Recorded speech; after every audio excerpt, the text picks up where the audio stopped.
Hey guys, welcome back to the program on another beautiful Saturday morning. This is the Poor Punctuality Podcast. I am Kapitank, aka Gabriel, here with my lovely friends. Um, and today we're gonna be discussing some bullshit.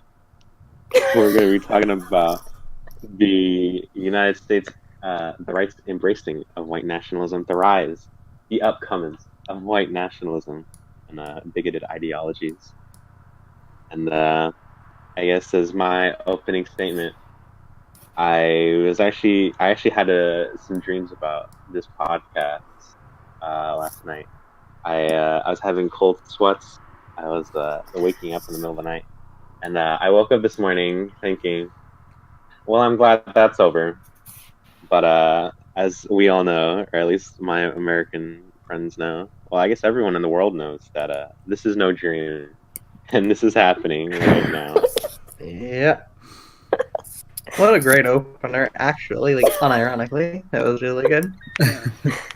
Yeah, I was at work last night and it was so slow. So the whole time I was basically like, what am I gonna say for this shit?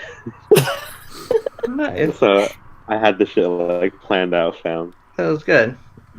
Yeah, I like that. So, Yeah. so on a slightly optimistic note, just to start, just because I don't want us to be fully pessimistic, I do legitimately think Charlottesville 1.0, the one that happened, like a year and a half ago or something now, I think it legitimately hurt like the ability to be an open white nationalist. The optics for it were awful, like really awful. No one thought it was okay.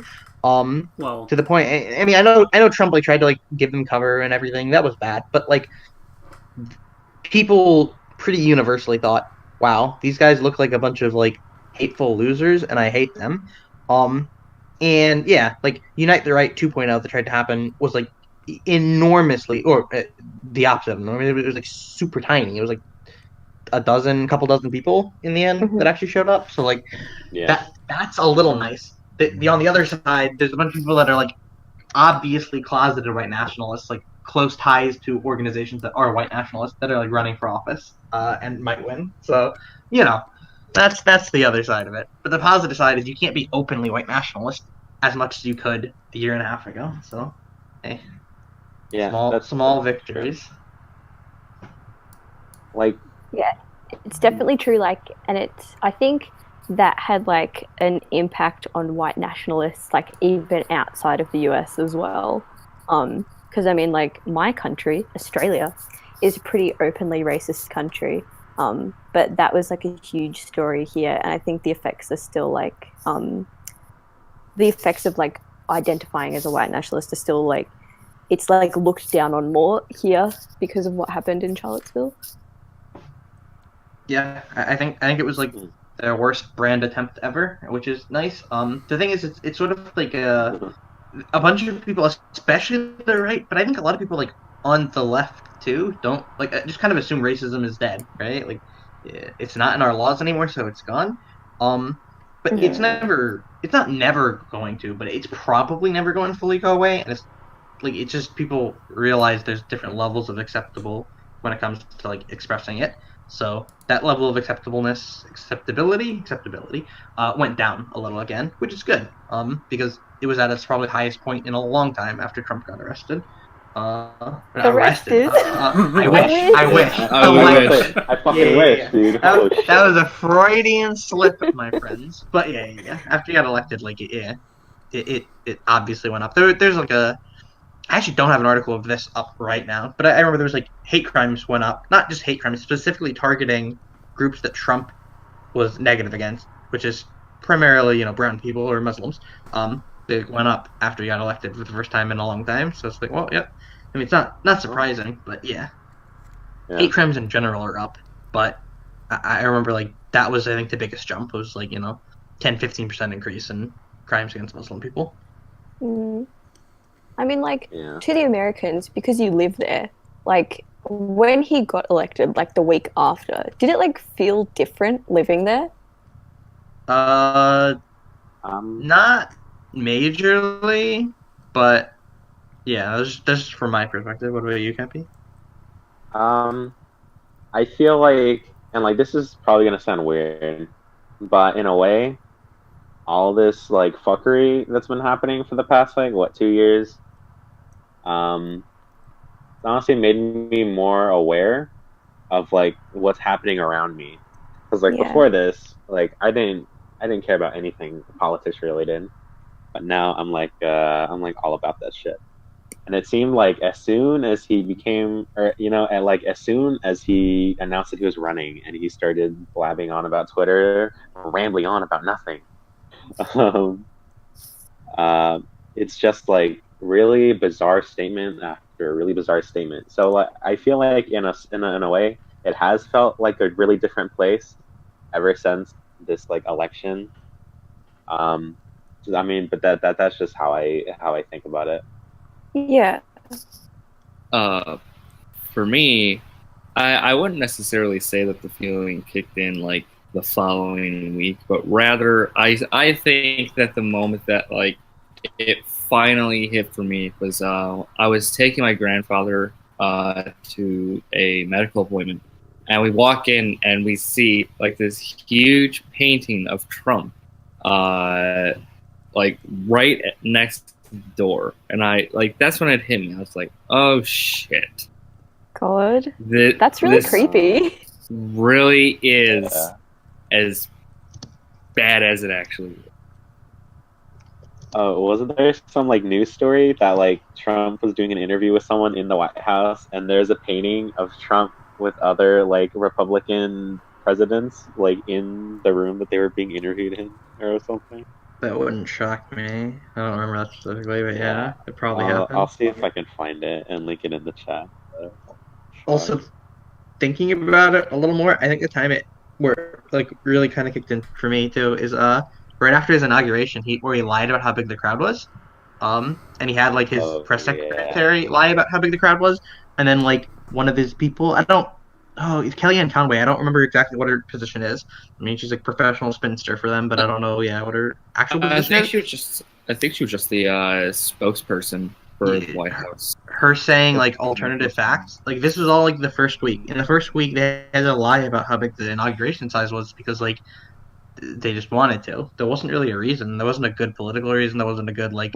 There's no reason you can think of that really makes sense. It's just like Trump the ego, but like even that, it's just like why lie about it? It doesn't matter. But yeah, he'll just lie, and then alternative facts will be used as like an excuse, and yeah, they just don't care. And it's like at that point, it's like okay, wow, like we're gone. I know people look back probably too fondly on Bush, Jr., the one that got us into Iraq and everything, because he at least like acted like a president, and that's true. Yeah. And to be honest, it doesn't mean much. And like I mean, his actual policies are worse than Trump's at this point. The wars themselves are worse, right? Like, right.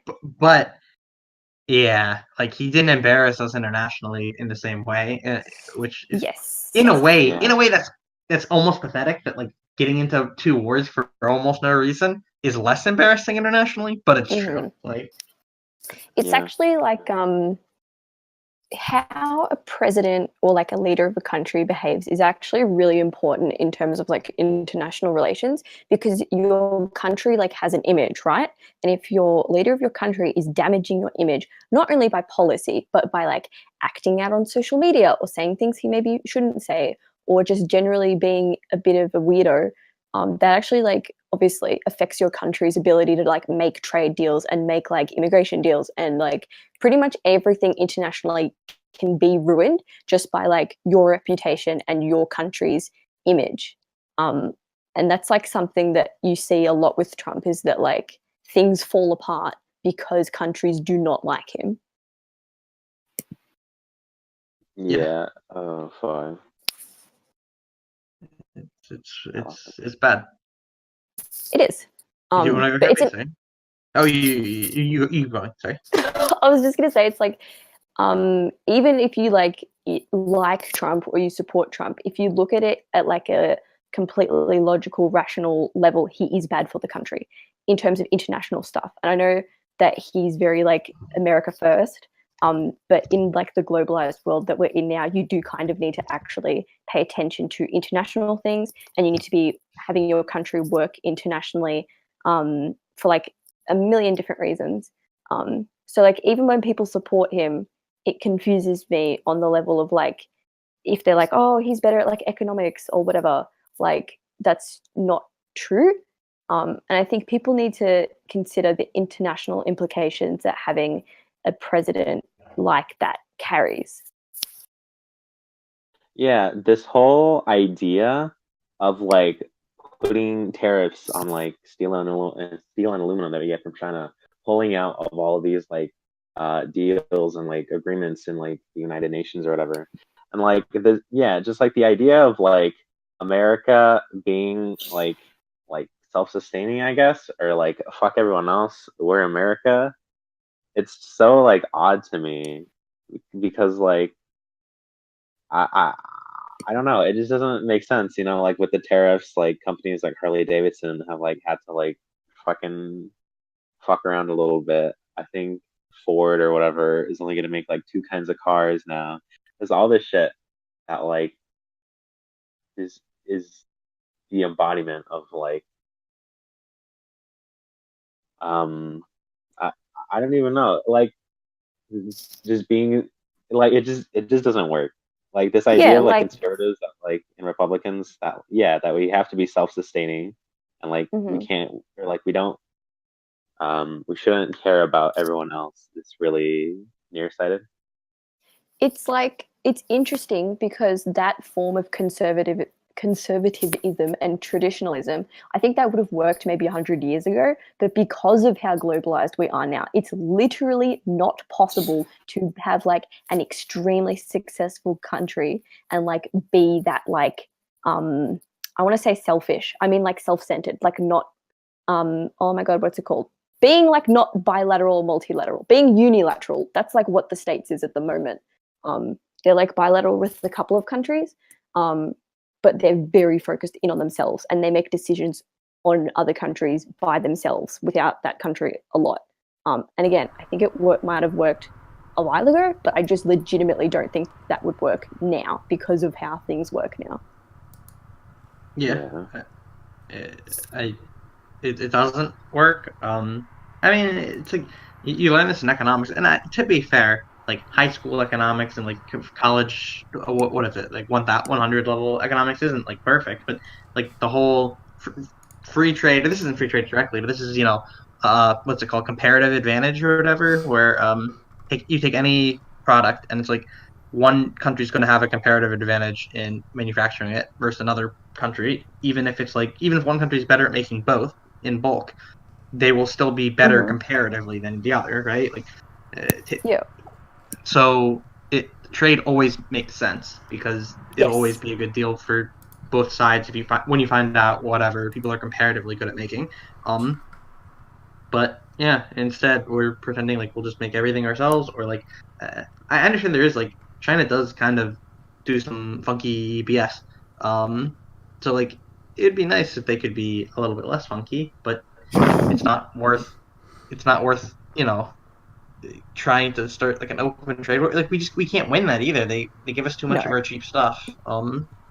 So and they need we're symbiotic. We both need each other.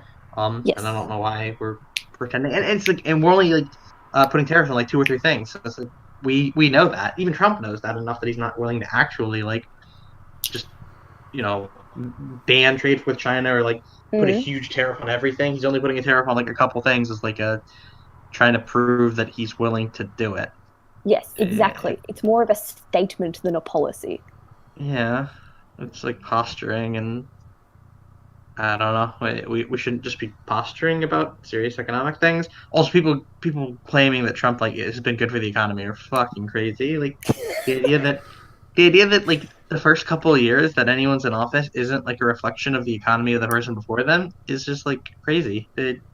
The economy doesn't react very quickly. Like the stock market kind of sort of can. It can have like big crashes and big booms, but like for the most part it's based on, the last person's policies. Yeah, absolutely. Yeah. Like when Obama came in and the first thing he had to face was the fucking 2007-2008 recession of Bush's term. That's Obama's fault. But hold on now, hold the phone. Jimmy, your jammies.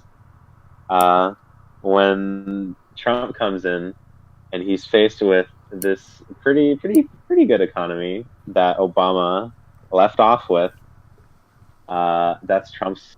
It's Trump's the one that fucking did that shit for him. Yeah, it's just, I don't know. Economics is a series of a lot of factors and takes a long time for it to like fully reverberate. So, I don't know how it. Sorry, no, mine's a completely different point. You go. Okay, I was gonna say like, it's not. I actually don't think he's necessarily, especially early on, was like bad for the economy either. I think now with the trade stuff, he probably is. But like the idea that he's what caused it to go up and up and up, and like the markets had a lot of faith in him. I just don't think that's true. Yeah, but before the tariffs, like he hasn't done anything bad for the economy.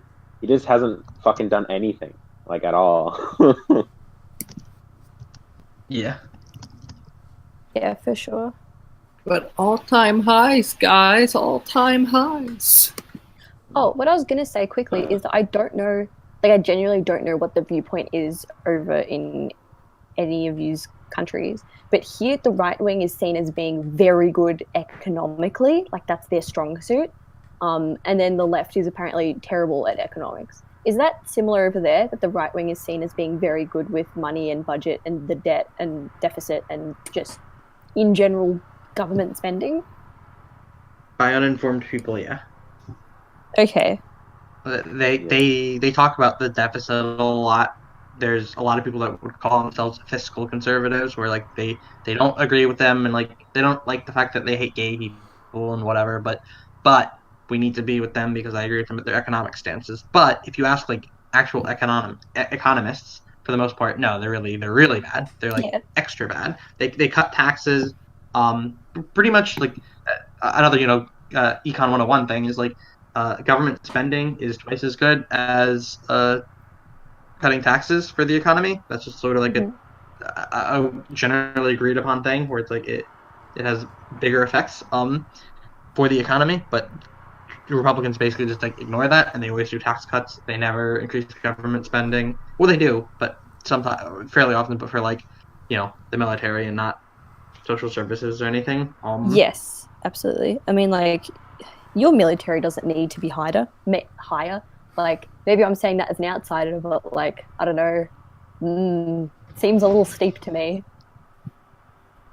It's bad. And then the last time, I think we've had a surplus once or twice since I've been alive. And they were under Clinton, both times, or the one time. I actually don't know if it's once or twice. Yeah, Clinton's the last president that actually like brought us to a budget surplus instead of a deficit. So yeah, like we had 8 years of Bush and we've had 2 years of Trump, and there's been deficits the entire time. So they pretend like they're good and they care about the deficit, but they don't. Yeah. But really dumb people who don't really know, like they hear the talk and they just assume, oh, okay, so they're gonna balance the budget and get rid of the deficit, and yeah. Well, interesting to know that it crosses oceans. That weird thing that a lot of people buy into. Even left-wing people here buy into it. It's really strange. Yeah. It's just like it's branding, right? Yeah, absolutely. Branding is a big part of like everything, and they've done a good job branding themselves as like something that they're not, but that you can easily think they are because all of them are in lockstep saying that they are. Yeah, I know. It's interesting. This is also really random, but like, have you noticed that like the right wing and like even right wing parties tend to have slogans? Like, I can't think of any left wing parties that like when election season happens will have like a slogan. Well, like Hillary did have I'm with her. I Oh, guess. that's true. Yeah. Obama had hope and change too, so it's not completely like a thing. But yeah, like I don't know. Trump was a feels serious less. right? Yeah, it Trump is feels still less to me. build the wall, lock her up, and a bunch of like small punchy things. Make America great again. Yeah, make America great again. Like I think it's probably more a right wing thing. Yeah. I think in the U.S. at the very least, the left likes to pretend they're holier than thou, and act like they don't need to get in the mud at all, and yeah, pretend like policy is what people care about, but optics is like almost for sure more important in a general sense, and they Yeah. lose the optics battle. I think it's probably like a semi-universal left-wing thing where they're pretty bad at the optics battle, but their ideas are right though, so hopefully they can at least go even. Mm, Yeah. I think it depends on the leader as well. Sorry, you go, Powie. The problem with the Democratic Party right now is, the optics, the fact that they can't get people to vote, the fact that they couldn't get people to take Trump seriously enough to go out and vote against him during the 2016 elections, because who's going to vote for Trump, right? And then it turns out that nobody bothers to go vote on the Democratic side, but the Republicans are super good at getting their base to vote. Yeah, I mean, she did. To be fair, she got more votes, and the Senate got more votes to Dems too at the time. So like, But amount of votes doesn't matter. Yeah. We're just not good enough getting the right people to go vote, and Hillary like didn't campaign enough probably in certain places. Plus, she was wildly unpopular too. So it was like a battle of like the unpopular, which was pretty bad. And then gerrymandering's like a huge thing. The whole voting system, the voting system in the U.S. is so fundamentally broken. Like you shouldn't be able to win the like number of votes. Like I think Democrats got 53% of the vote. I don't know what percentage Republicans got. You think 47, but like there are Green Party and Libertarian and stuff, right? So they probably got close to like 45-ish% in the Senate the last time around, and the Dems won 12 out of 34 seats. Like 53% of the vote equals 12 out of 34.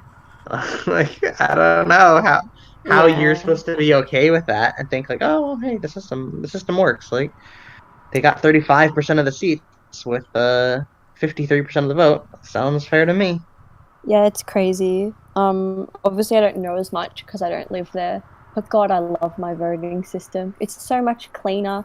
The absolute fuckery like never happens. It's all pretty standard. But I don't like. Do you think your election system would change ever? I mean, there have been states that have changed their specific one, right? And there's been a couple states I know since the Trump thing happened. So I mean, Trump's the second time. I've said this before, maybe even on the podcast, but in the last 5 presidential election cycles, there's been 3 Republicans and 2 Democrats that won, and the Democrat has won the popular vote 4 times, right? So the Republicans have won twice, not winning the popular vote. And there's been like 3 or 4 semi-small states, I think, that have basically changed or like put something in where it's like if enough states adopt that they will give their electoral votes to the overall popular vote winner, we will too. So if enough states do that, we could have on a state level like a bunch of states that agree to go like put their votes towards whoever wins, which would be a perfect system, but it's a better system, right? Like Yeah. And then there's a couple states that have done like changed their gerrymandering to a pretty big degree. I think it was Arizona. It might have been New Mexico. It's like one of them did like they changed all their boundaries. I think they got like some impartial commission to draw them up, and the idea was to make as many competitive boundaries as you can, right? Just like I don't know like how much you guys know about like boundaries or whatever, but it's like there's a lot of different ways you can go about it. You try to make it like represent the actual like will of the people as close as possible. So like if it's a 55-45, you can try to make it so like it gets as close to that as possible, right? Or you can try to make it as competitive as possible so that like even if one side, even if there's only 45% Democrats, if like they're all way motivated, they might win a lot of the seats because all the seats are like possible to win, right? Yeah. You can do a bunch of things, and both the political parties, they want to make it the opposite. They want to make it as uncompetitive as possible, even if they're going to lose more seats than they'll win, because like if you're a a representative or if you're a senator, you want to be able to win every time. So you want your seat to be as safe as possible, right? Even if it means that your colleagues will be the other party. So yeah, like you need to put it in someone else's hands, but right now it's in their hands. So. There's actually I did a US politics class as part of my uni course, and we actually had to try gerrymandering and do it from like different parties and whether it was going to be competitive or an easy to win kind of area. It's really difficult, first of all, and everyone at home should try. You can like just Google like how to like a gerrymandering game, and they'll like give you like a list of conditions and how to do it. But it is such a weird system. Like, don't you guys change it like all the time? Yeah, certain. I mean, different states.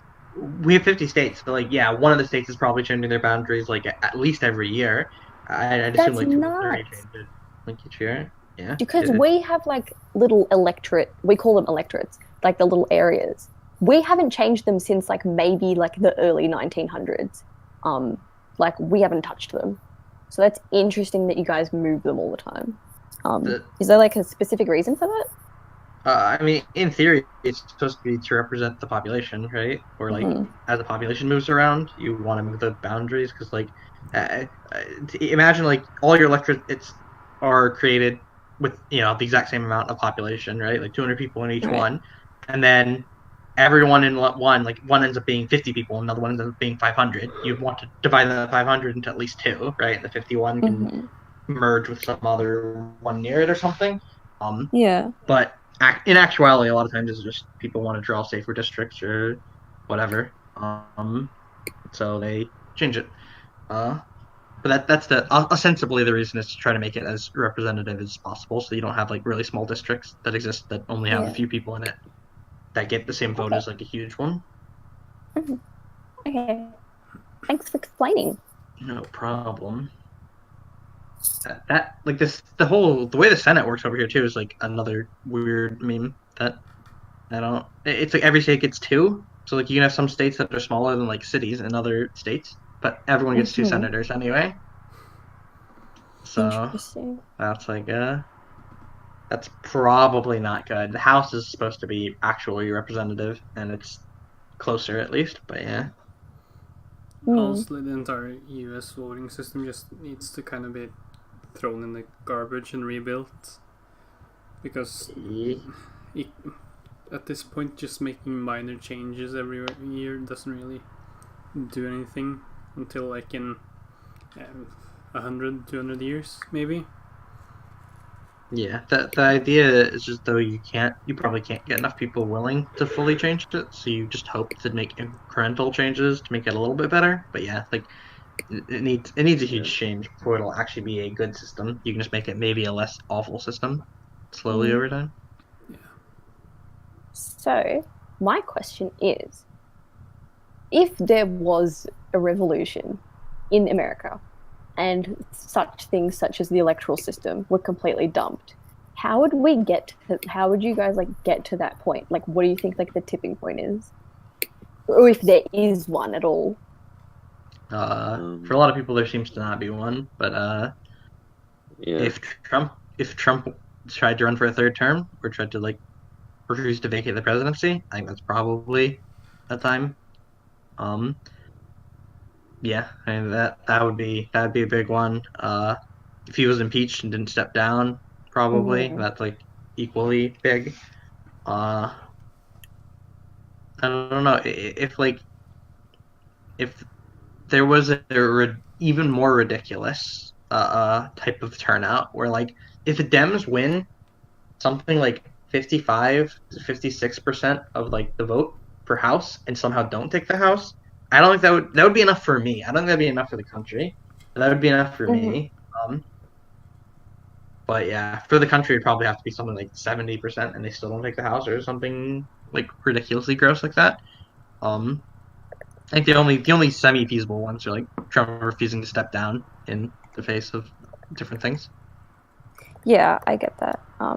Because I don't think, like, from my point of view, anyway, impeachment probably isn't gonna happen as much as people really want it to happen. It's like a really long process. Yeah, if the Dems got both the Senate and the House, I think it would. Yeah. But yeah, they're not gonna get the Senate. It's like, No. let me go to 538 real quick. But I think they have them at like a 20%. I think they have like an 80% though to take the House at this point, so that's a little comforting. Yeah, it's 1 in 5, 20.6% is what they give them. Okay. I was The House. Yeah, I was kind of hopeful that maybe they get impeached during the first year, because a lot of big Republican figures came out and said that no, we don't agree with this. He's doing some really shit. But then it's kind of just turned out that, okay, well, they're gonna say that they don't like it, but then, party over country, so don't care if I don't like it. We gotta support our guy. Yep. Yeah. Okay, we're at 5 and 6 for the House, or 84.3%. So God, if that doesn't happen, whew, that would be bad. Mm-hmm. So, should we get back to more of the original topic? Yeah. Oh hell yeah! We derailed that hard, like the Trump. It was a good derail, though. I feel like it gave us some background to the situation. Like what you guys are dealing with. Yeah. It's context. Oh God. There is a so like I have a bunch of tabs open, but like one that's pretty depressing is like some guy got a bunch of actual like neo-Nazi / what the hell is that noise? What was that? Who did that? Seriously, whoever was making some weird like sign noise. That was really loud and really bad. But yeah, they got a bunch of like people that are running, all as Republicans, shockingly, for office that are like, pretty much open neo-Nazis or white nationalists. There's a guy running in California who named John Fitzgerald for the 11th congressional district, who denied the Holocaust and sent out robocalls to people saying that the Jews are taking over the world and must be stopped. Jesus Christ! Oh my God. Like, he's not trying to hide it, right? Not at all. He's literally openly embracing it. Seth Grossman in New Jersey has shared articles from open white nationalists and claimed black people are inferior. He said diversity is a bunch of crap and un-American. Like, diversity is un-American. Yeah. Yeah, the melting pot. That's the country that's called a melting pot. Yeah, diversity. What the fuck? It's un-American. The melting pot is a cultural Marxist propaganda. I won't keep going for too long, but the last one I think is good too. Arthur Jones, Illinois, 3rd Congressional District. He's a former leader of the American Nazi Party. So actually directly was a Nazi, like unironically. He's an open Holocaust denier still. He refused to file campaign donor information with the Federal Election Committee because he said, I'm not going to give the Jews an opportunity to harass my supporters until after the election. So he was part of the Nazi Party. He's a Holocaust denier, and he openly hates Jews. Wow, just make him president. Yeah, and he's running, and I think he won the midterms. Maybe he lost in the midterms. I don't know. Let me look that guy up specifically, see if he won in the midterms. But that is what we call kiddies buck wild. That's insane to me. Yeah. Yeah, no, he's the incumbent. He's the incumbent. Oh no, I didn't know that, to be honest. Oh yikes. Whew. I want He to won fucking Almost die in in a the game. really good spot, guys. He won Yeah, originally in Garage. 2012. He won in 2012, won again in 2014. In 2012, he won 51 to 43 to 2 to whatever. I don't know who else was running. In 2014, he won 61 to 38 to 0.1. 2016, he won 61 to 38 again to 0.1. So, like, yeah. I guess I'm sure he's in some rural ass state, or not state, but like a district, right? But I guess there was a Democrat that did okay once. Only got 43%. So I guess like when they first saw that he was an actual Nazi, they were like, well, I'm not that comfortable with this. But they got over it pretty quickly. Jesus. And then they reelected him twice, and I assume he's favored to win this time too. Oh, I can actually draw parallels to Norwegian politics here. So, Go for it. The Christian Party in Norway currently sat on the right side. Like, we have basically two groups of parties.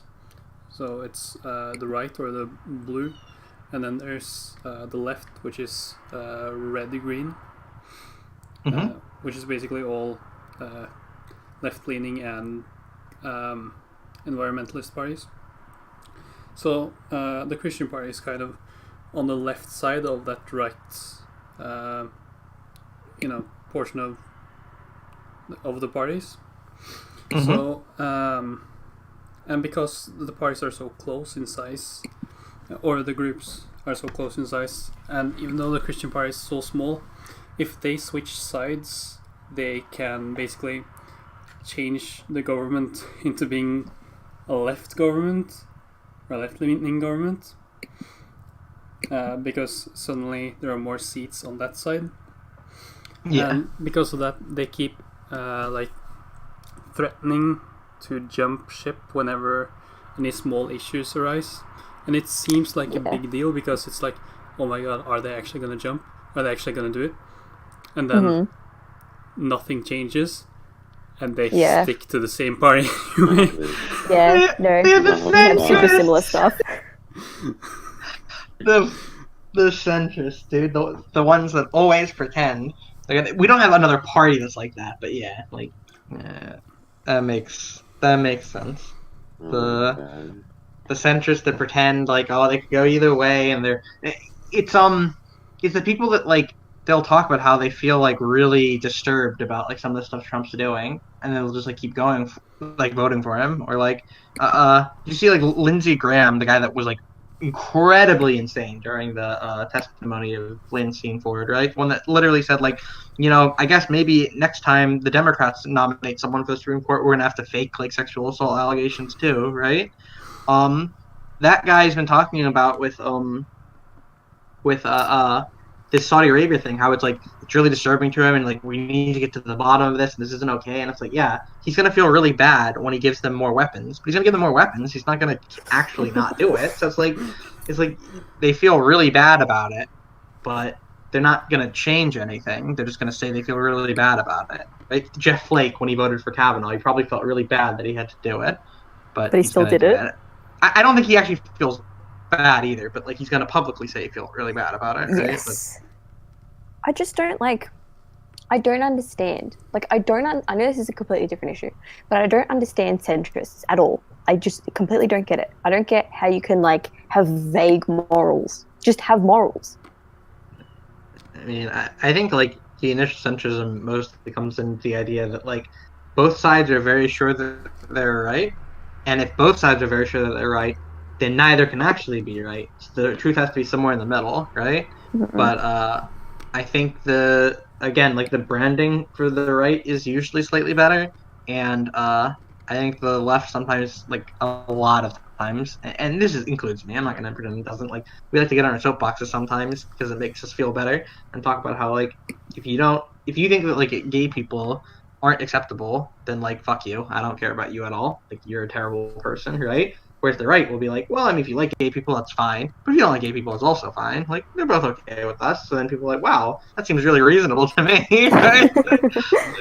like that guy, says that if I disagree with him on this, he's okay with me. But the other guy says if I disagree with him, he fucking hates me. That's not fair. Like, I hate that guy. So then they go with the person that is willing to let people do despicable things, or if they don't want to do despicable things, it's okay. So, Yeah. like, That's because they're not centrists, they're reactionaries. yeah, they're Dave Rubin types. Yeah. Or Boogie. God, Boogie's so dumb. Oh, Ooh. yeah. Also, I found. 88. Yeah. I found the 538's projections for that guy that was literally, part of the Nazi party, et cetera, right? 7 and 8 chance he wins, 87.5%. So, yep, he's gonna win again. Although this time he's only gonna get like 44%, or the other side's gonna get 44% of the vote. So like, they don't like him that much. Only 52% are gonna support him. Normally he wins by 60. So hey. That's kind of sort of almost something. This is a really general way of looking at it, I guess. Maybe, I don't know. It depends on how hardcore I am feeling that day. But like, I feel like just the idea, because like, and Kite, I like mentioned this to you before or whatever. But like, the idea of like the far left still like confuses the fuck out of me because like whenever they talk about the far left, they're usually talking about stuff like Black Lives Matter. Yeah. And Black Lives Matter is like, they don't do anything. They don't like fucking do anything. No. Well, the far left is. Yeah. No, sorry. Oh, so sorry, but like, so like that's the far left, and then the far right is like neo-Nazis, white nationalists, and then like it seems like there's a lot of fuckery going on that side.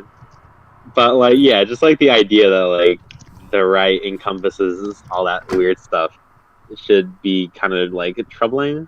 Mm-hmm. But like, it's not, obviously. To get theoretical for a second, political theory.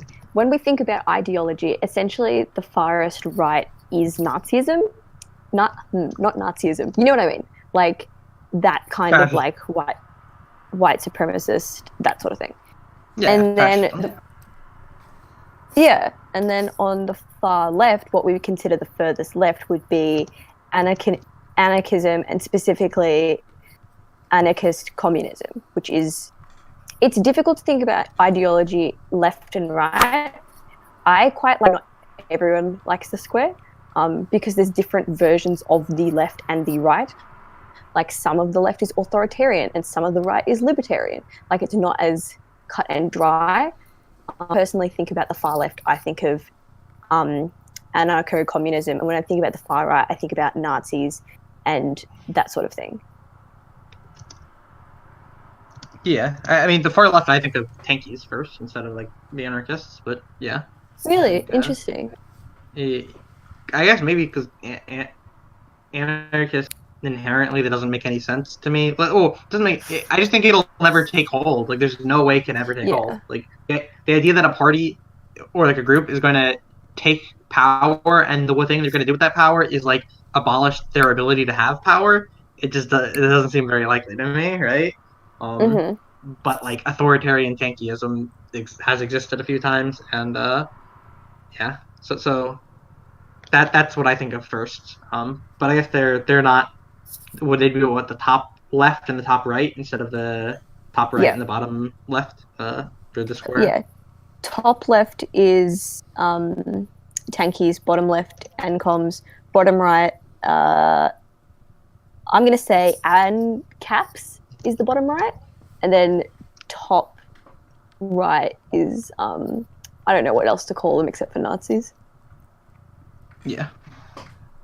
Which I don't. Yeah, I don't know. I think Nazis works. Like fascist Nazis, same thing. Yeah, fascism. Yeah, that's more correct. Yes. Yeah. Cappy, what was your original point? I'm sorry, I went off on a tangent. Of like what I said earlier. Yeah, you said like to you like the far Oh left yeah, doesn't. it's Yeah. it's just so weird. And yeah, like when I mentioned that, it was kind of like a general view because like like anarcho-communist tankies. Well, like usually when I hear like just dumb conservatives on Twitter, what they usually mean by far left is like Black Lives Matter because they're like uninformed or whatever. But it's Mhm. like Black Lives Matter isn't fucking anything. But then it seems that like the large percent of like crazy like alt-right shit is like white nationalists and neo-Nazis and super hardcore racists and like hate groups and shit. And Mhm. I don't know, that just seems kind of that like that should be a pretty telling sign to begin with, but people usually just glance that over and they're like, wow, don't generalize all like Republicans or like conservatives as like racist and xenophobic and hateful. It's like, well, Yeah, I but I guess guess. like to yeah, to them we're wrong. Like to them we're the ones doing like the wrong thing, but to us like they're I don't know. It's like I think deep down both sides want to understand, but like I just don't. Maybe that's just because of how I've grown up and like what I am and identify as a person. I find it really difficult to agree with people not agreeing with who I am as a human being. Um, but like there are women who support the right, there are gay people who support the right, there are all kinds of different races, cultures, and religions who support the right. Um, so I don't know. Oh yeah. Yeah, I mean, you have people like Milo, um, Milo God. Yinneflesh, Dave. who's Yeah. who's gay and has like openly stated that all gay people are lazy and I wouldn't hire them and stuff like that. Mm-hmm. Yeah. So there are basically quote self-hating people. I'm not sure if that's the right word. It's probably not. But like, Yeah, it's Yeah. like internalized homophobia. yeah, Um. Yeah. I was thinking. Yeah. We talked about this last week a little bit, right? With the whole like all girls go through the phase where they don't want to be like other girls, right? So like Mm-hmm. I feel like that this could be almost like partially a lot of it's how you're raised, right? If you're raised conservative, a lot of times you'll end up conservative, and there's like some degree of rebelling against your parents that happens too, right? But I think a lot of it too is like if you grow up and 90% of the people around you are conservative, like do you really want to be the one person that rocks the boat out of 10, right? Like it's rough. But there's also I think some degree of like you know I'm not gonna let my gayness or my womanness define how I vote or whatever, right? I'm gonna be unlike other people like me. I'm gonna go against the grain. Yeah. And then there's some that probably genuinely actually believe in the things like not hyper religious, but like very religious women that really are single issue voters on abortion because they think no one should have an abortion because you know it's a life at conception. Like they're gonna vote with the right because the right's the only one that's that speaks to them on that one issue, right? Yeah. Yeah, for sure. This is like a slight tangent, but do you think there are more one-issue voters on the left or the right?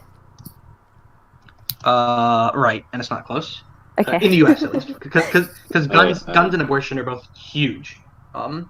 Yeah, that makes sense. The gun one's a big one. Uh, what was the question? What I asked, Yeah. I said that do you think there's more one-issue voters on the left or right side? Oh yeah. Right. Interesting. Well, I guess that makes sense though. I mean, like, we're almost done decriminalizing abortion and we haven't had guns since the 90s. So I think during like 2012, 2013, some people voted here one issue for stopping immigration and harshening detention centers and asylum seekers and refugees just because of like that's like the peak of ISIS being a thing. So everyone was afraid, and obviously fear politics work really well. But I think generally just out here, I don't think we're as one issue, at least anymore. It depends what's going on, but generally we're pretty like it's like a myriad of things as opposed to one. Yeah. I know. I feel it. You. Sorry. Sorry. Just I feel like it all comes back around to that idea of like, not considering other countries in the world. Because, like, you know, when you have, like, countries in Europe that have, like, universal healthcare and, like, really strict gun laws or, like, just a banning of guns in general, and, like, conservatives will, like, ignore that and be like, wow, what's really causing gun violence is blah, blah, blah, and blah, blah, blah, shit that doesn't make sense and that exists in, like, other parts of the world because they just are uninformed and, like, they just don't think about other countries. Yeah, for sure. It's called American centrism. So, Yeah.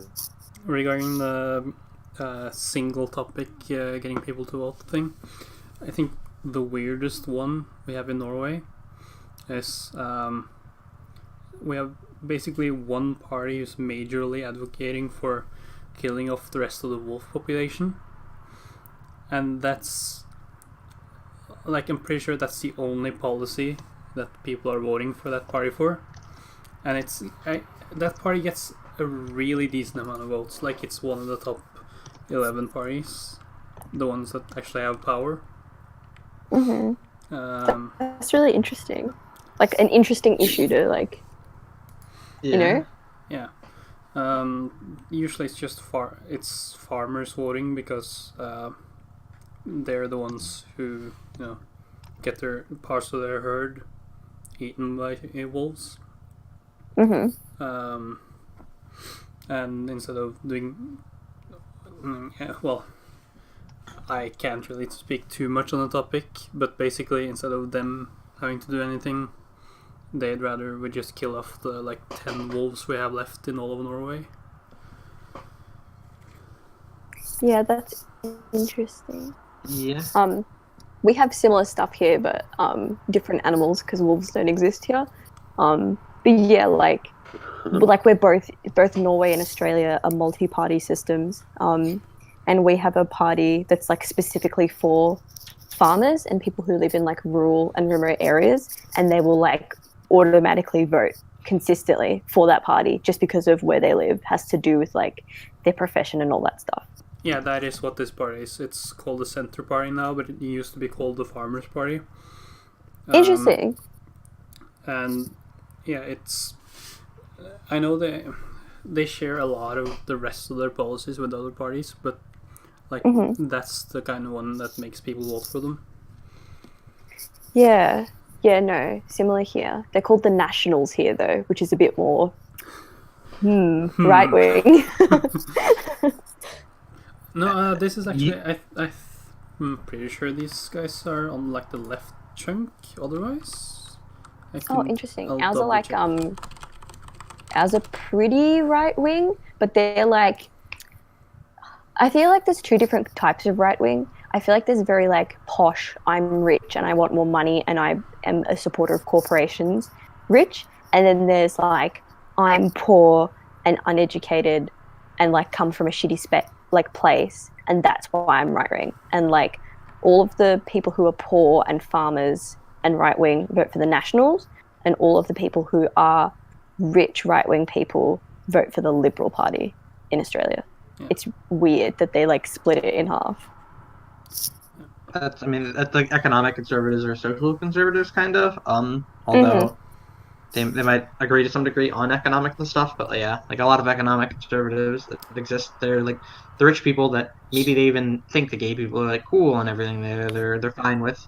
They're fine with a lot of like the liberal aspects of the left, but they don't want to pay more money. They're not okay with that. So it's like, okay, like while I think it's, you know, morally important that these guys are gonna not let gay people get married or not let women get abortions, I don't care. I care more about my money. So I'm gonna vote. You know, or they'll rationalize it more where I think they're gonna be better for the economy, but like really they're thinking, you know, more about themselves and what's better for them specifically. Yeah, of course. Yeah, for sure. America also has this is like a semi tangent, but like America has like the idea of the American dream is like really really strong in America, and that's the idea that like everyone's temporarily embarrassed millionaires. We're all like it's a meritocracy, so all we have to do is work a little harder, and we'll like make it big. So a lot of people like they'll vote against their economic interests with like the pipe dream of thinking that like one day like I will be one of the rich people too, or like thinking that the rich people all were just they came from the same spot that I came from. They just like worked harder than me. So they deserve their money. And I know if I worked really hard and got a lot of money, I wouldn't want to have to pay more taxes. So like I don't want him to have to either. Yeah, that's really sad. Yeah, it's pretty bad. How long has the American dream been dead now? 50 years? I mean, probably since the start. I mean, at the start, we had indentured servitude. That was pretty, like, it's pretty hard to go from literally working as, like, basically a slave. Like, the indentured servitude, I don't know if you guys know, like, what it was, but, like, you literally sold yourself to pay for the trip to America. So you had to work for someone for, like, 7 to 14 years, I think it was, as essentially a slave. And then after doing that, you got your freedom. So it was like slavery with like an expiration date. Interesting.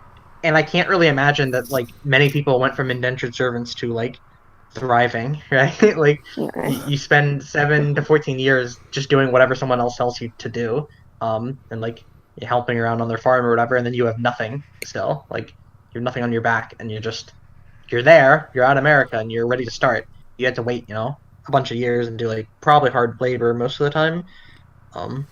Yeah, I imagine that like doesn't set you up for success, and then actual slavery too, obviously. So like, the American dream probably existed if you had a little bit of money already. If you could pay for a trip over. Yeah, if you had enough money to pay for the trip over and have a little bit left over, and you were white and a man, it existed. But for everyone else, it probably has been dead since the start. Yeah. Specifically the specific types of white that they were okay with. Yeah. So if you're Irish or you were German, I think Germans Italian. were also kind of, and Italians. That wasn't a thing at all. Yeah, it's almost like, to me, from an outsider's perspective, it's almost like propaganda, the American dream. Oh, it for sure is. 100% is. Yeah, the meritocracy, and it's a way for people that are already in power to say, like, I deserve the power because I did something to earn it. And it's a way to, like, stop people from questioning, like, why are these small groups of people, why do they have so much more power than everyone? It's like, well, it's because they earned it. But... Yeah, it's also why a lot of third world countries, like, see America as this dream destination thing, where if I can just get there, I'll be able to, improve my life, get out of the, kind of shitty conditions I'm in right now. Yeah, it seems like America at the moment doesn't like immigrants, but like the image that you portray of the American dream is so like desirable to immigrants. It's like such a weird juxtaposition of like, you can become strong, you can become like the next big thing and live your life and be successful, but also we don't want you to come here, so don't come here. The most interesting thing about that is I'm pretty sure the party that's pushing the American dream the most is the Republican Party. Yeah, the party that's okay with immigrants understands the American dream is sort of like a meme, but to be fair, even like people are still coming even now, right? Even with Trump hating immigrants, people getting locked up in cages and stuff, people are still coming because like South America is really, really, really messed up, right? So even if you come in, you're making minimum wage in America. Minimum wage in America is probably better than whatever you could get in like a South American country, right? Yeah. It's just not, you're not going to go from that to being like rich. I don't have anything. Maybe next time we have a topic like this, I'll actually look this up. But I know there's like some very, very high percentage of people stay within like stay within the same tax bracket that they were born into, right? Like something like 95+% probably go either in the same tax bracket as their parents or like one up or one down, and it's like only, like my guess would be like 2 to 5% end up going more than one either direction. Yeah, and it's like obviously it's an American thing, but it's also just like the effects of modern capitalism. Yeah. Like it's just a luck of the draw kind of thing, unfortunately. Yeah. Sorry, I'm responding to someone in chat. No, that's okay. What I was gonna bring up slightly about like immigrants still wanting to come to the country, even though like they will be, put in detention centers because the place they're coming from is so shit. We purposely in Australia withhold information about how bad the detention centers are. So like we have signs like on our borders that say like we don't want you here, fuck off, basically. And like a whole bunch of stuff being like we don't want you to come. Even at like in other countries, it'll say like don't come to Australia as an asylum seeker. They don't want you, but we don't put out like the detention centers and the government don't like willingly put out information about how bad the detention centers are. And like I think since 2000 we've accepted 26 people into Australia that have been asylum seekers. And I know you guys have just started doing the tent thing and the detention centers in your country, but we've been doing it since 2001. Hasn't the US actually had those detention centers for a while? It just kind of... I don't think we had kids in them until Trump, but yeah, we had detention centers that existed.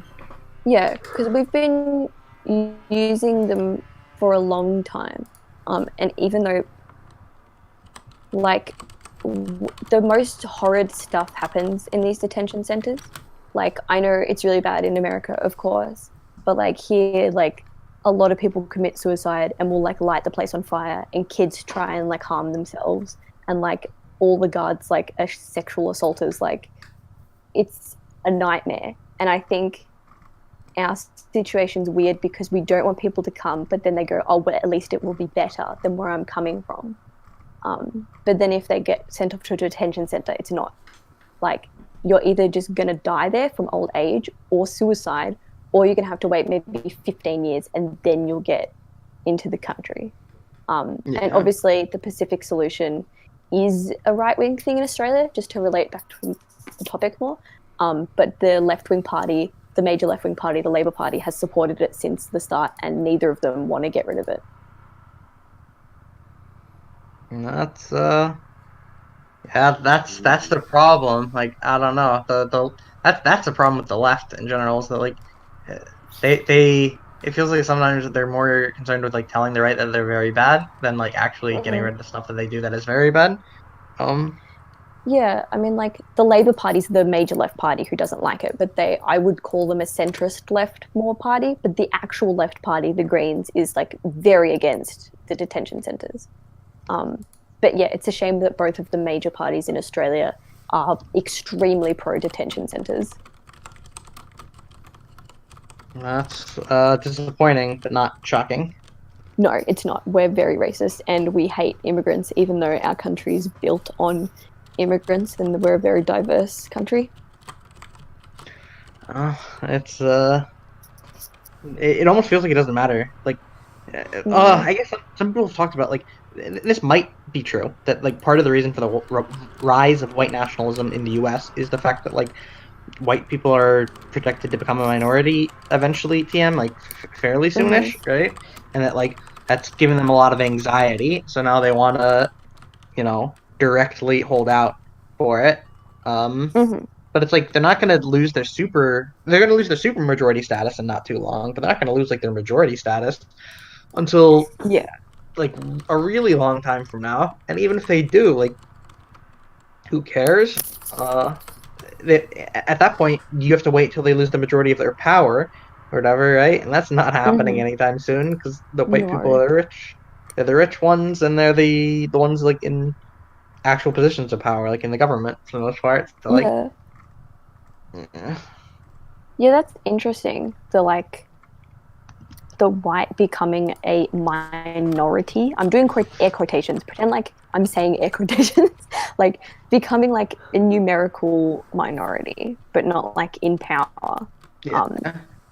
That's probably like the somewhat responsible for the rise of the right. Whereas here, I just looked it up. 70% of Australians have European ancestry, and our right is so strong. I don't think it's like a universal thing, but I think it definitely helps them become more like open about it, right? Yeah. When they can fear monger about like you're going to be the minority soon, and that's not okay, and they don't share our values, and they don't look like you and stuff, right? Like a lot of people, even people that don't think they're racist or whatever, and maybe you can even say they aren't racist, they don't act racist, ever or like publicly or anything, right? They are still a little bit scared of not being able to look around and seeing a bunch of people that look like them. It's sort of like the game thing where like whenever there's a minority like protagonist or a major minority character, people get really mad. While simultaneously like saying that you shouldn't need to have characters look like you, right? But as soon as a character doesn't look like them, they get really mad about it. Yes. Yeah, just in like, I know this is like turning into a completely different discussion, but I've spoken to a couple people in this group about this before. The idea of like race and like culture, no, race and I can't think of the word right now. That's not good. Anyway, whatever. The idea of race between like America and Europe/Australia is like so completely different, and I think that's really interesting and maybe should be a different topic, but I think they have different like influences on the right wing of their own like continents individually, right? I don't know if that makes sense, but like the idea of race is like a really big part of right wing ideology, and it's different per like region, but it's still an important part of right-wing ideology. Like small things will change, but overall, I feel like race is a huge part of that. I wonder why. Yeah. And like what is white has changed over time too. I don't know. People care a lot about it. Yeah. The word I was looking for was ethnicity, by the way. Oh, okay. I actually wouldn't be shocked, and this is a Nostradamus guess, right? So I could be completely wrong, but I wouldn't be shocked if Asian people started being considered white, like in the next 50-ish years, as a way to try to like shore up more power, right? For what white is, because they're like Asian men, especially like Asian men and women are both like they're definitely the most accepted minority in a general sense, right? So I wouldn't be shocked if like. Although I think it would probably be limited to like ones that actually live in quote unquote white countries, so it wouldn't be like every person in China is now considered honorary white, right?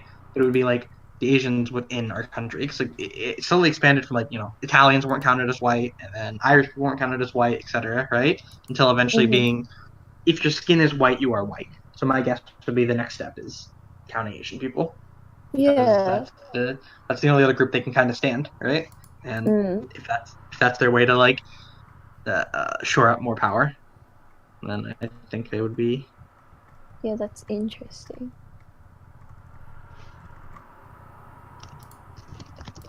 Yeah, I've just never thought about it before. Sorry. I don't actually know if it's true. This is a pure guess. It could never happen, but that would be. It's still that's interesting, my next the next group that possibly could become part of the blanket term, white or whatever, is definitely. It has to be Asians. Like I can't imagine any other group. Like it's definitely not going to be any of the various shades of brown, right? It's definitely not going to be black people. Like that's never happening. I guess you could hope like if too many Muslim people come, maybe eventually people will become less scared of black people because they're so scared of the brown people. They'll turn to their brothers in arms, but I don't think that's happening.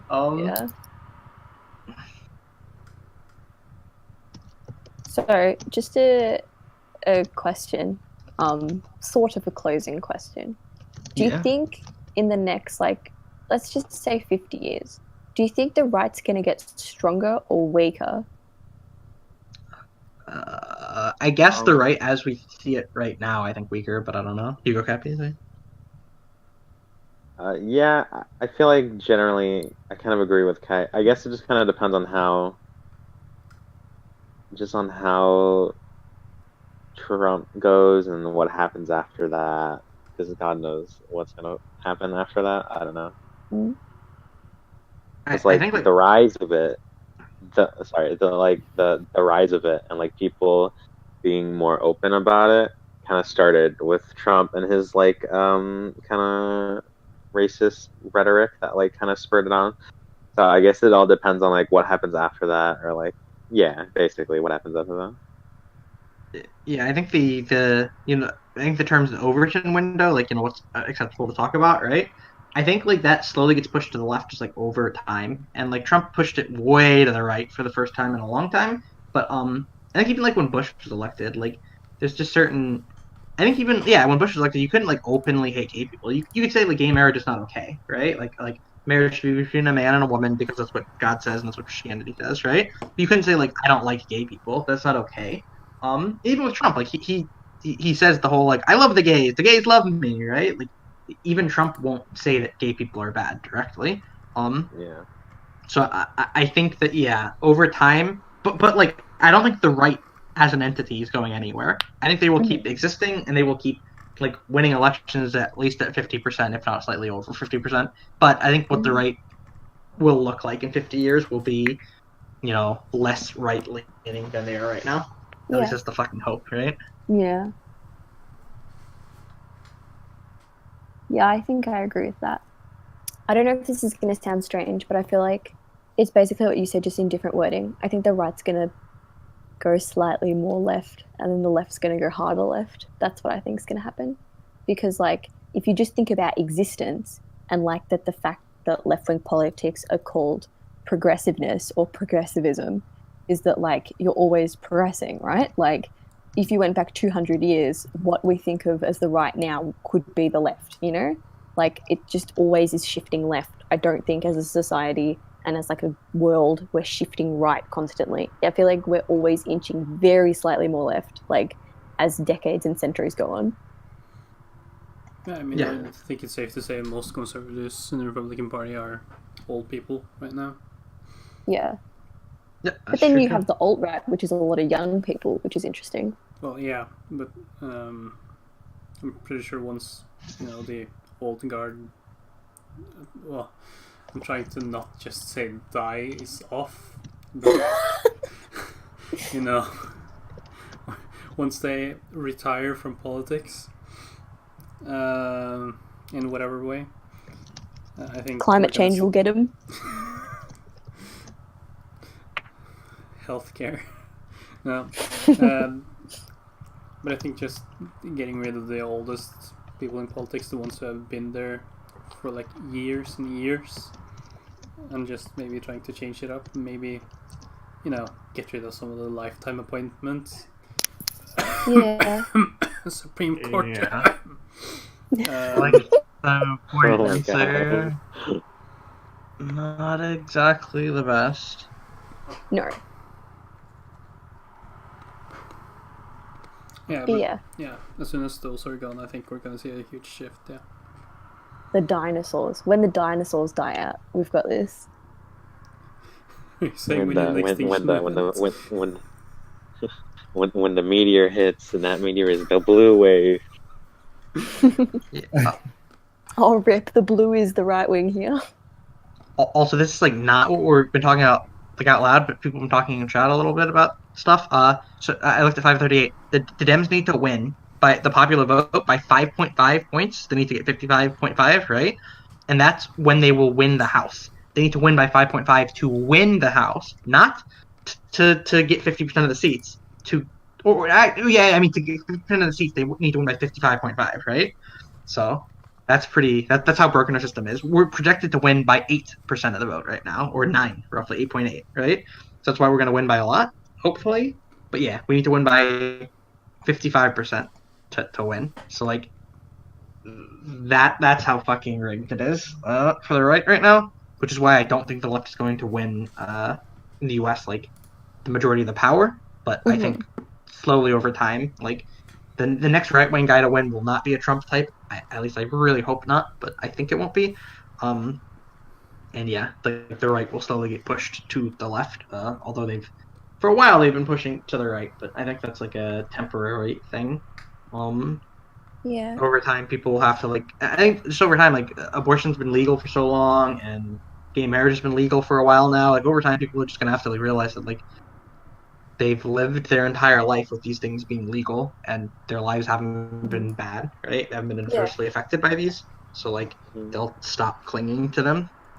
It's something I actually think about a lot when I'm thinking about how hopeless politics is and how destructive and scary the right can be sometimes. Is I always think in the end things are progressed. Gay marriage did happen. It happened. Abortion was legalized, at least in Australia in certain states. We got rid of guns. We're not going to undo that stuff. We're making progress and it's slow. But positivity does happen in politics. It does take a while and it does take longer than it should. But I don't know, it's something I try to think about a lot, especially because I study politics and it's really depressing sometimes, is that eventually everything does do the right thing eventually. Trump's not going to be the president forever. He'll die at some point at least. Yeah. Yeah. And then Mike Pence will get his 8 years. But you know what I mean? There's always something slightly good happening, at least somewhere in the world politically. We're not stuck in the right, and we're not stuck in, doing the same thing over and over again. We're not tankies either. That's true. Yeah, I think it'll get better. It's just for a little bit as a backlash towards. I think to a little bit. I think Denby mentioned this in chat. This is the last little side thing I sort of want to talk about. It's the media, at least in the U.S., has for a long time pretended racism doesn't exist anymore, right? There aren't racists, and everyone's okay with everyone, every color and every person, right? And I think part of the whole going for Trump and going for white nationalists and Nazi types is a pushback against that. We still exist, we're still here, and to be heard. But yeah, I think that those type of people are typically older. So as they disappear, and as people stop, they lose the defense of being able to hide into the crowd. It'll go back underground, and there will always exist some people, but it'll become an even smaller minority. Yeah, for sure.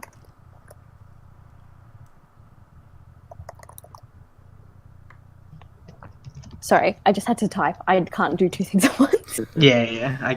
It's hard for me too. But that's my little thing. I think the media has done a bad job. They've done a bad job of keeping people aware of the fact that white nationalism exists and it's bad.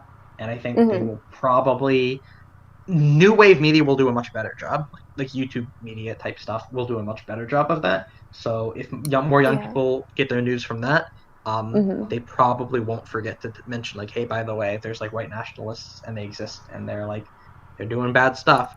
So the people that will exist that could be swayed either way will have at least a little bit more from the other side to think about. Yeah. I think, and this is a little bit meta because talking about the podcast in the podcast, but I think we actually should do a topic on politics and media. I would love to run that, please. That's one of the topics. Okay, good. Because I'd not to flex or anything, but I did just finish my the classes I was doing on political media, so I can give you actual scholarly stuff about it. Yeah. I'd like to do that. To take the curtain back a little bit, the topic we have written down is: to what degree does politics impact media, and does the level of overt politicality in media change your enjoyment of it? But obviously we can add and remove whatever we need. So that's definitely a topic that we have. I think we have 4 people signed up for it right now, so that's that's a topic that we can do with this group minus the guy that's asleep right now. Literally, what happened? I don't know if he actually fell asleep or if he's just been quiet, but No, I've been quiet. okay. I've been awake. I just haven't had an opportunity to jump in. Okay. Well, we're wrapping up, I think now. But if you wanna pontificate for a couple minutes to make up for having to wake up this early. Oh God, I don't really know. Like, if there's much to say that like hasn't already been said and like better articulated than like almost fucking all of you. Like, Wow, thanks for praise. I think that going forward, like, if we're looking down the line, like 50 to 100 years, like, and if we want to try to understand if the Republican Party will, like, I don't know, gain in power or lose power over time, like, while I would hope to maybe strive for a more equal or more balanced, I guess, ratio or more understanding ratio or more representative ratio of like our people and the demographics that they actually, you know, I guess, or more or less like the areas that the like put them into power in the first place, right? Like, I mean, obviously with the fucking popular vote, having like the Democrats having, what was it, like over 3 million votes in the popular vote for the presidential election, but it still somehow got shafted in the electoral college. Like, that's obviously an issue that is, I guess, pretty fucking flagrant. And so, like, if we kind of see I don't know, hopefully reform in the next 50 to 100 years, like, maybe if we find some new identity that America, like, maybe wants to go towards, maybe we could find a way to get rid of that to where the votes actually fucking matter, with the representatives that vote and also get put into vote, or put into power through the vote. Also, I also hope that we see, one thing I really hope that we see is more Republicans, I guess, like, saying that they don't want to align themselves with like these far right, like extremist groups. Like, I remember when, God, I think the guy's name is David Cage, the like former Klan member of the KKK, when he was endorsing Donald Trump. David Duke. God. Although David Cage is an actual person. Sorry, David Cage. But yeah, David Duke, when he was endorsing Donald Trump, a lot of Republicans, I think that was the line where, like, even some Republicans were like, whoa, all right, you know, we stand for, like, a lot of stances that we understand aren't politically acceptable, but, like, we're not the KKK. Yeah. And I think, like, if we can start, like, I guess, loosening the grip that they have, or that like the alt-right has, as to the perception that can go into the right wing as a whole, because I feel like a lot of us, when, like, at least for me, when I think of the right wing, more and more as time has progressed, I think more that the people in the right wing are just more and more going towards the alt-right direction as a whole, with the social regressivism that's been going on. Yeah, I think that a lot of that's like the perception, because we're online, and that's like it's the most, you know, sensational part. So I hope we're just wrong about that. But yeah, and you said, like, you hope more like Republicans will actually like say that they're not okay going like being endorsed by David Duke and stuff. I think it needs to be more than saying. They need to actually, like, there needs to be action behind them saying it, right? They need to like actually push back. Because just saying it's not enough to me. But yeah, I agree with like the general point of like they need to be willing to actually push back against this. Can I quickly add something? Yeah, go. Just on the our perception of there being more alt-right, because we use the internet a lot, is that, like, so here in Australia, a lot of politicians have the degree that I will end up having, the Bachelor of International Studies / International Relations. That's an extremely common one for politicians to have. So I would say that in my classes, it's about 30 people. Whether they're just quiet, there is almost no right-wing people, like, at all. like maybe it's just the particular course, but like I really do genuinely feel like doing politics academically, there is not that many right-wing people there. But like our last prime minister had a Bachelor of International Relations, and he was a right-wing person. So maybe like just right-wing people aren't as interested in getting a degree in it anymore. But to me, it feels and seems like way less right-wing people actually getting into actual politics. Like maybe they're discussing it or whatever, but like actually taking it as a career.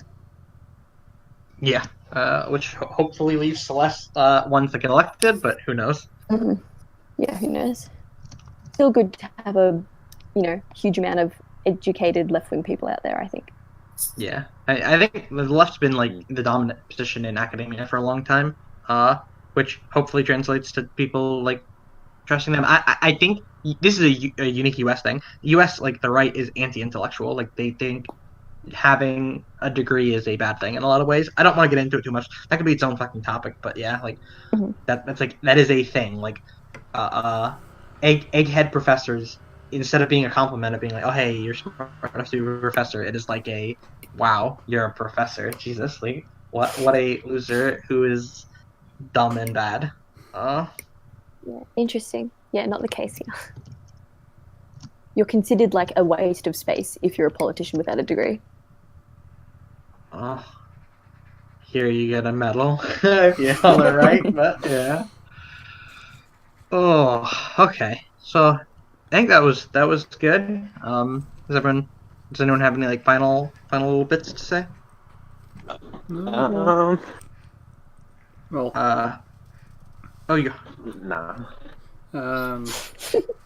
yeah.